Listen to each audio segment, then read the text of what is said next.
Listen to me carefully, Jets fans. It is week 1 and the Jets are leading the Bills 16-0. Sam Darnold has no mono, and CJ Mosley is healthy as a Boeing 787. Listen to me carefully, Jets fans. It is week 1. The Jets are leading the Bills 16-0. Sam Darnold has no mono, and CJ Mosley is healthy as a Boeing 787. Listen to me carefully, Jets fans. It is week 1, and the Jets are leading the Bills 16-0. Sam Darnold has no mono, and CJ Mosley is healthy as a Boeing 787. When I snap my finger, Jets fans, you will be back to September 8th.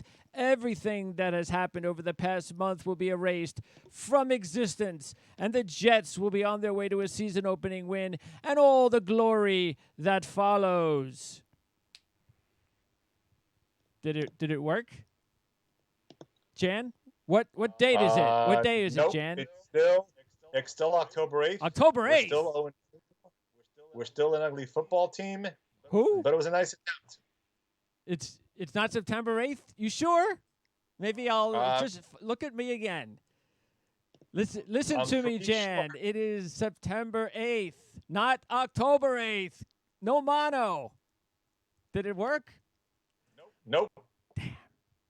All right, anyway. This is Jets FM on the OFN for this Tuesday, the 8th of October, 2019, brought to you by ourlads.com, the best depth charts for the New York Jets in the industry, and also Athlon Sports, the leading publisher of preseason annuals for more than 50 years, sold in 60,000 outlets nationwide. It was worth a chance. It was clearly worth a chance. I was kind of hoping you'd be right. Yeah, I know. But hey, I got good news, and everybody probably, if you're a Jet fan, well, a lot of Jet fans might have just already given up already, but no more mono, cleared medically to play. Sam Darnold will be the starting quarterback versus Dallas on Sunday. That's very good news in one regard. Now, how are we fixing every other problem we got? Well, that's the next thing. Hopefully, CJ Mosley will also be cleared to play. That's a big deal. I must say, and there's a lot of negative, no doubt about it, but there are positives, believe it or not, and I think one of the positives has been how the defense hasn't given up. As bad as this offense has been, it's high school. You know what it's like? It reminds me of watching a preseason game. Like, we're the preseason team trying to play against the NFL regular season team. That's what it feels like to me, you know? And so the defense, though, as bad as the offense has played, and again, I am talking mostly the offense when we're throwing rocks and all sorts of other objects at this team, but the defense has actually stepped up, and if it wasn't for the defense stepping up, these games would be, 40-point outcomes. That's probably the scariest part of all, is how bad things could be. It's kind of hard to find positives. We're looking for silver linings, and I understand that. And I think it's more all grasping at straws right now to find positives, because there's so many different directions to go in where there's negatives, from the coaching down to the roster construction, to the draft picks not panning out, which is part of the roster construction, to the, as you call, I wouldn't even call it high school offense. You might even call it peewee level offense, given what we've seen, to the inability to have your backup quarterback ready, to the inability, again, look, Trevor Siemian got hurt. If all had been perfect, if Josh McCown had made a decision that he was coming back, you might have had Josh McCown as your backup quarterback, as opposed to what we've seen. But Luke Falk clearly is not a quarterback ready for the NFL. David Fales is not a quarterback ready for the NFL. And to expect that the return of Sam Darnold, as nice as it is the path for everything, and we're now in Pleasantville, is probably also pulling the wool over our eyes and hoping that you'll wake up and it's September 8th again. All right, I'm glad you got that off your chest. As far as tell me I'm wrong. I think you're wrong about a lot of the things you said, but I'm not going to. Because again, like I said last week, there is no way I am grading this offense the way it is. I can't. Well, let's talk about the fourth quarter of the Patriot game when Stidham came in. How did they look? How did he look? He looked like trash. And so what if it's not Stidham because he's the number 2? What if they go to their number 3? So I'm sorry, but that's why I'm trying to start off with the defense, because as bad as the team has played, and even without Mosley, the defense, had there been a few moments here and there where the defense hasn't done what we'd like? Of course, but that happens all the time. Is there no pressure? Of course. That's still a thing that's going to haunt us until we get a pass rusher. That's not going to change. But we also have to remember that not only has the offense been bad and they're not producing, but they're 3 and out, 4 and out, 5 and out, 3 and out. And what happens is that the defense is exposed. They're out there way too long. And even after all of that, the scores are not as bad in my mind as they could be. That's why I'm sorry. I can't trash the defense, and I can't grade the offense with a third-string quarterback. I just can't do it with a third-string quarterback, with the offensive line that we've talked about. One of the starting receivers goes down. The third or number 4 receiver goes down. The number 1 tight end's out. I'm sorry. It's impossible to grade the offense in any way, shape, or form at this point right now. I can understand the view, but you would like to see certain positive signs. And for example, yes, the offense has been horrific. Are you blaming all the offensive line issues with Sam Darnold being out? No. Are you going to say that the change they made last week to swap 2 offensive linemen and their struggles was because of Sam Darnold? So yes, the offense has struggled overall, and losing Darnold has hurt. This exposes the lack of backups. And yes, I agree. You're having backups going because Simeon got hurt, and we don't know what Simeon would have done. But I'm more concerned, and this is something we talked about before the year started, that the offensive line has not even remotely come close to gelling. Guys that they've added haven't played particularly and that's well. why, and they're being exposed. And they're being exposed. That is probably maybe one of the worst that we've seen in several years. Well, that's why they're being exposed. That's the whole thing. Is the weaknesses on the team, and every team has weaknesses. And what has happened is the Jets, a couple things have exposed their weaknesses. The injuries, obviously, is number 1. Number 2 is the schedule. I mean, look, if we had Trevor Siemian playing and we were playing the Patriots schedule and we hadn't figured out a way to win a couple of games, I would be Bloody Mary mad right now. There would be no excuses. I wouldn't sit here and give any excuses. But the fact is, we had a murderous schedule to start the season. And we've got the injuries, and then everything else is compounded. Like, we knew that there were depth issues at receiver. So what happens? Week 1, our number 2 receiver goes down. And then we got to bring in Demaryius Thomas, who's not even healthy. He's got hamstring issues, and he didn't even ready for a couple of weeks. Then our top tight end, who's going to be a star, hasn't played yet. Maybe our best lineman has been banged up for a couple of weeks, the guy that we brought in that we were all excited about. So it compounds things and it exposes weaknesses. And yes, that's a depth issue that won't be resolved overnight. And I'm not going to blame Douglas for it, but that guy is gone. And that's why it's something that we'll worry about in the offseason and moving forward. And we know now specifically, Douglas knows now specifically what he's got to fix. I guess if there's a good thing, there it is. But if they can get Herndon back, Darnold back this week, which is going to happen, Mosley back soon, nobody else of significance goes down. With the schedule they have, I would say I would be upset if, what do they have, 11 games left? I would be upset with the schedule with no more serious injuries. I'd be upset if the Jets did not have a winning record in 11 games. I think you're wildly optimistic. I'm hoping you're right. I just don't think you are. All right. Well, we will find out. So as far as the defense, they're specifically, you can look at some of the play. Look, Hewitt's done a nice job, but I'm not going to get carried away. He's not a significant player. There was even a play in the game early in the game where he took a bad angle. The one that Howard ran the ball for like 40 yards. It takes a bad angle. There's a wide open lane there that should have been his. For the most part, as a backup, as a number 2, he's actually been one of the better backups, though. I think you would have to agree with that. And I don't know what to make of Tremaine Johnson. I don't know what to make of the secondary in whole because, like I said, it's not like they've been beat up like a sieve. You know what I'm saying? It's like, sure, are they making plays? No, but are they? Is it like, oh, every time the opposition is on the field, you just know that they're just going to march down our throats? That just doesn't happen. Our defense has done a pretty decent job under the circumstances.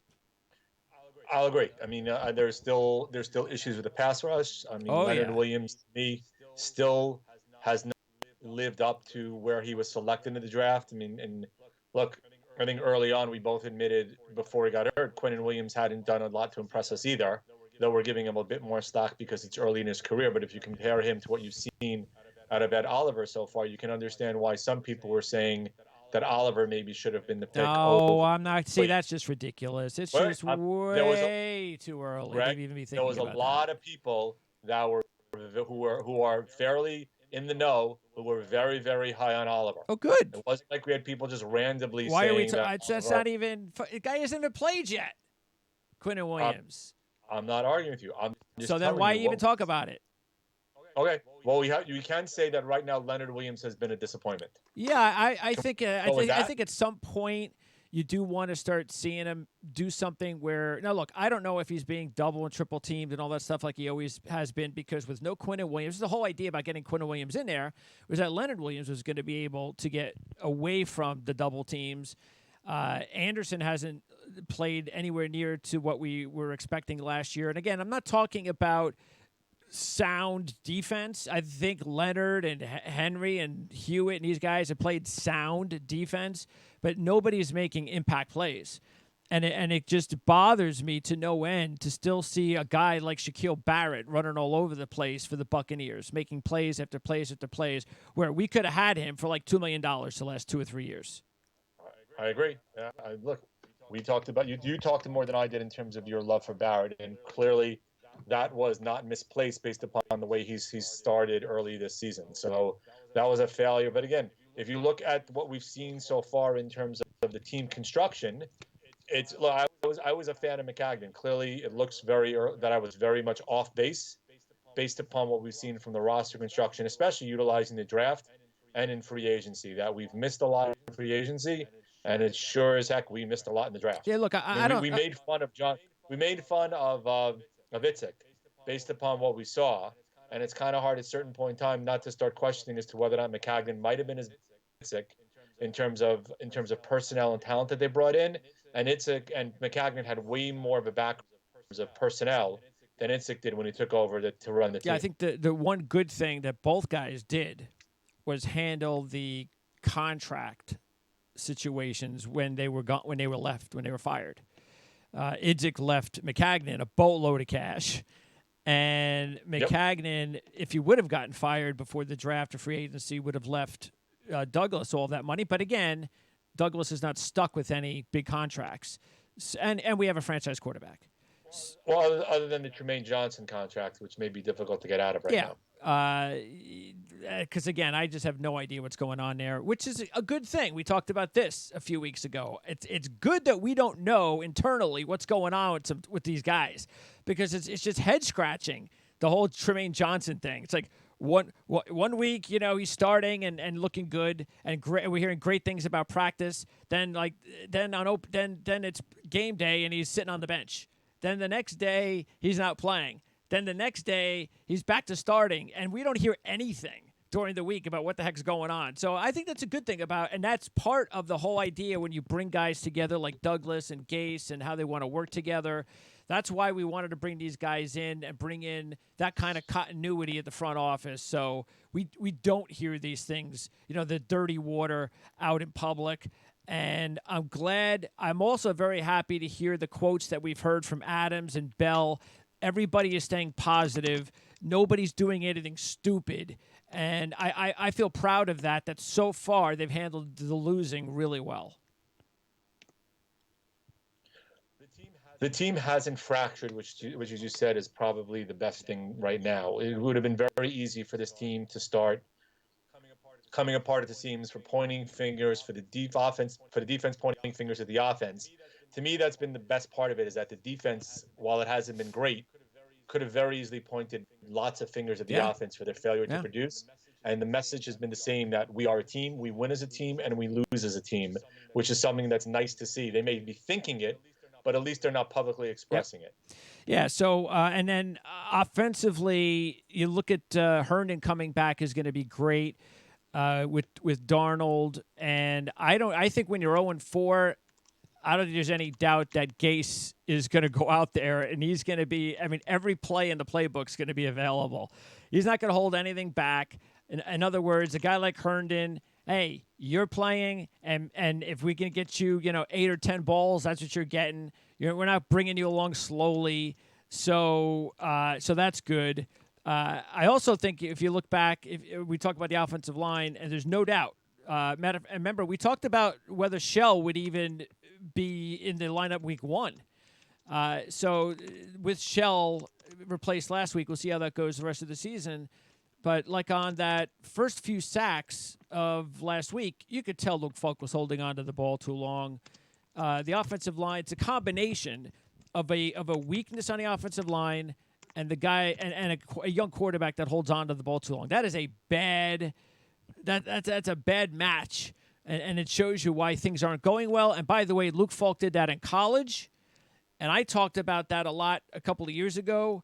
That was the biggest issue for Luke Falk as a potential pro with all the big numbers he put up in college. And remember, it was Gardner Minshew who followed Falk. Falk was a guy that just stood in the pocket way too long, held on to the ball way too long. And if he did that in college, he was going to get murdered in the pros. And that's part of the reason why the offensive line hasn't looked good either. But that's going to be Joe Douglas's job to fix, no doubt. We'll probably see 2, maybe 3 new offensive linemen next year. Well, we thought we had remediated that a little bit based upon the moves done this offseason. And I mean, granted, it's not final yet, but given what we've seen to date, I don't think either one of us are enamored with what they've brought in and recognize that there is a substantive need for an upgrade in talent right now. Osemele hasn't looked particularly good.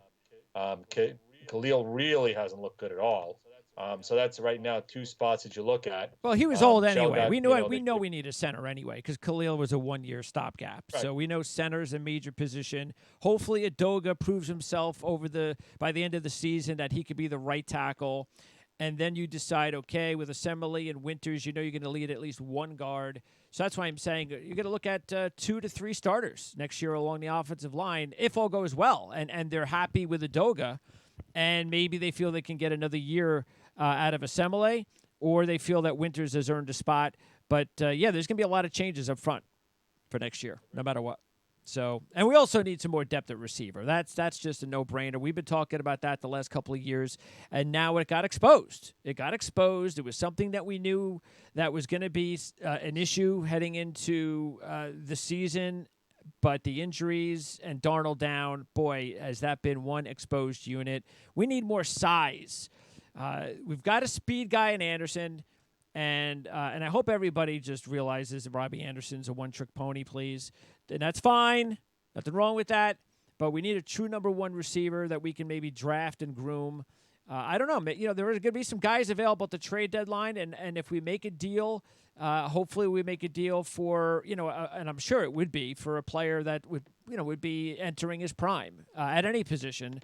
And there might even be some receivers out there as well. I can't believe a team would give up a first-round draft pick for A.J. Green. I'm not even sure I believe that story, by the way. I would be shocked given what we've seen. Yeah. Or not. I mean, the guy's what? He's in his early 30s, and, Yep. he's coming off an injury. And he hasn't even played yet. Someone's going to give you a first-round draft pick for A.J. Green? Come on. And Jacksonville, we wouldn't trade Jalen Ramsey if we got 5 first-round draft picks. What is wrong with these GMs? I mean, NFL GMs, compared to some of these other GMs in other sports, it's just pulling teeth trying to get them to make trades. I don't know what it is. But if Jalen Ramsey doesn't want to play there, you trade the guy. What is it about that you don't understand? It's very weird when it comes to trading in the NFL. I mean, last year we saw a lot more of it than we used to. I'm hoping that this year the same thing occurs because it's something that makes the other three major sports much more interesting. So you look at, baseball now only has the one trade deadline. Well, there was a lot of interest clearly leading up to and on July 31st. Hockey, same thing, leading up to the trade deadline, a ton of interest.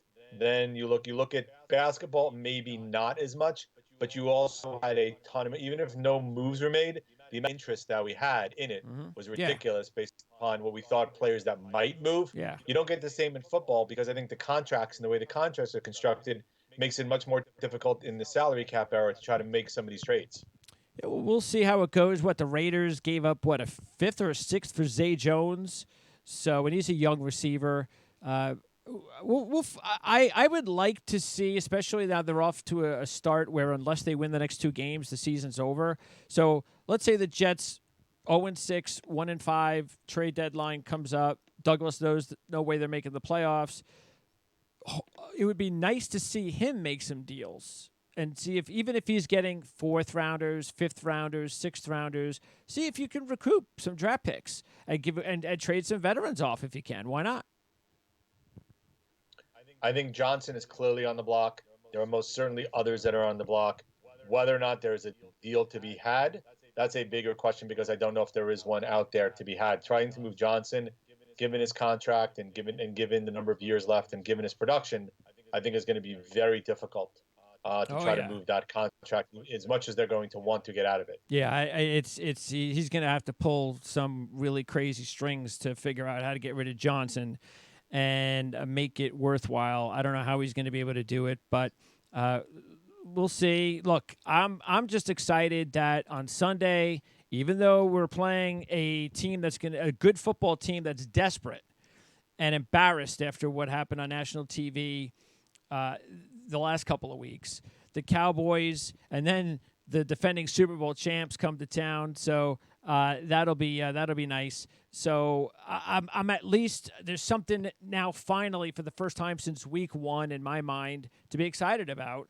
And let's just hope that C.J. Mosley can find a way to get on the field as well. I don't know if that'll happen. That seems to be completely one of these deals that he's either going to play or not, and we're just going to find out on Friday. It seems to be the day we find out about him every week. But if we can get CJ back, then even better. Because then even though we've got a few guys banged up here and there, so does everybody else in the NFL. So we get Herndon back, Darnold back, and Mosley back. Then we're firing on just about all the cylinders that we could expect for the rest of the season. And I'd be excited about seeing how we react to that. I hope you're right. I haven't seen it. I'm going to reserve judgment until I actually see it in practice, because right now with all these, it's kind of hard to project that that's going to be the case. The hope is that you start to see incremental gains, and as more and more players start to get reincorporated into the lineup, you start to see the gains more so in terms of the cohesiveness of the offense.